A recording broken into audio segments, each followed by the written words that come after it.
산불을 진압하는 데 있어서 진화 장비와 또 인력이 총동원될 수밖에 없겠죠. 그래서 여기에 대한 문제도 또 꾸준히 제기가 되었습니다. 이번에 소방 헬기 지원이 좀 부족했다라는 얘기가 또 있고요. 그리고 특수 진화대 등 인력이 더 필요했다라는 얘기도 있습니다. 산세가 워낙 험해서 진화 인력이 들어갈 수 없고 공중 진화마저 힘든 상황인데요. 계곡을 막아 만든 저수지에서 물을 퍼담은 진화 헬기가 금공산 곳곳에 물을 뿌리며 공중 진화를 벌이고 있지만 역부족입니다. 문제는 정상 부근의 산불입니다. 특수진화대가 내려가지고 이렇게 상황 관리를 하는 거, 그 정도만 가능하지 지상에서 인력이 올라가서 거기를 진화할 수 있는 상황은 아니라고 알고 있습니다. 이번 강원도 산불 진화에는 산림청 진화 헬기 조종사와 정비사들도 큰 역할을 했습니다.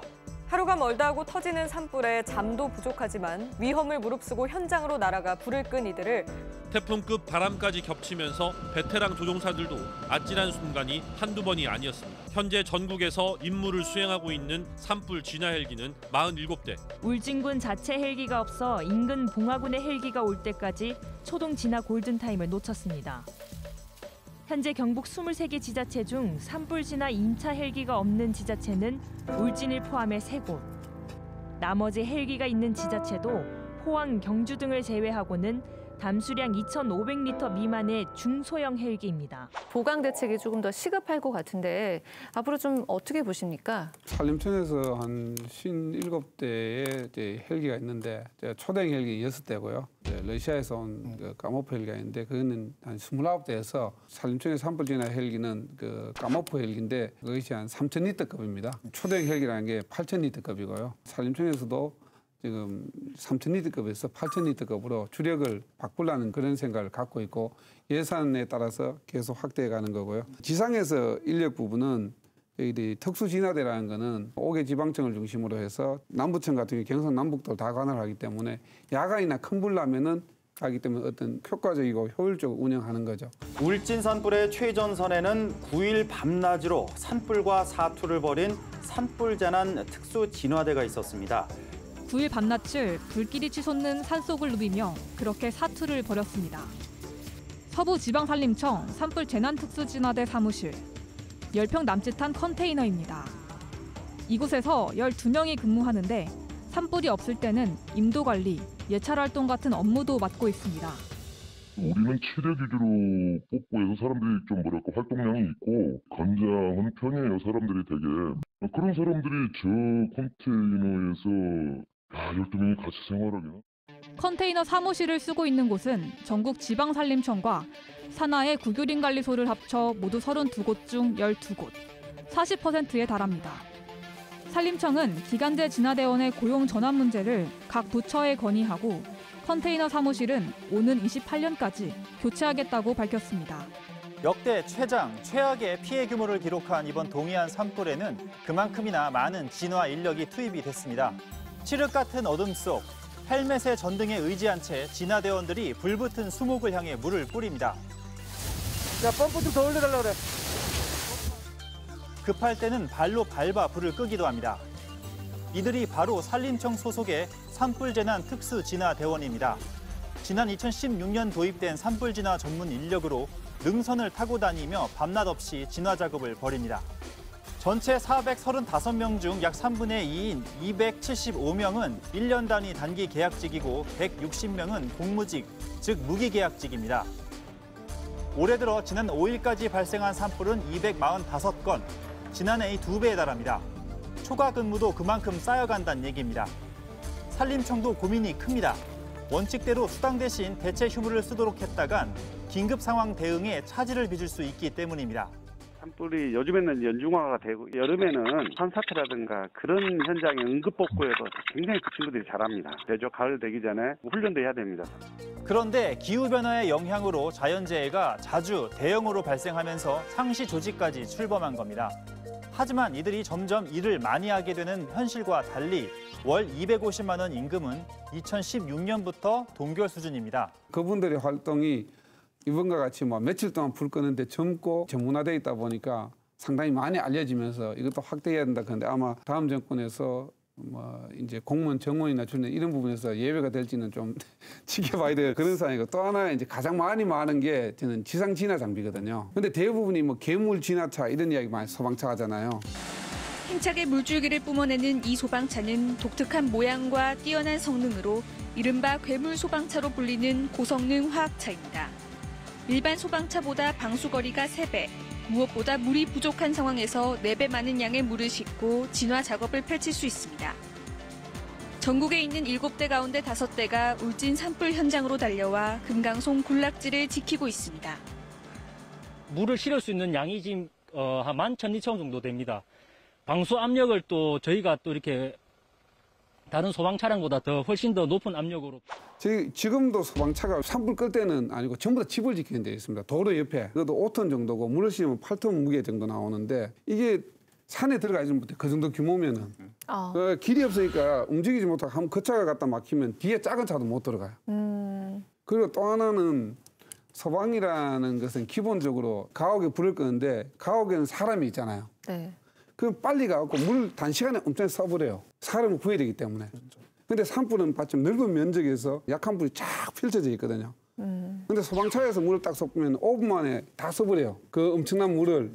근데 불은 사실은 화력은 넓지도 않은데 이제 용도가 다르요.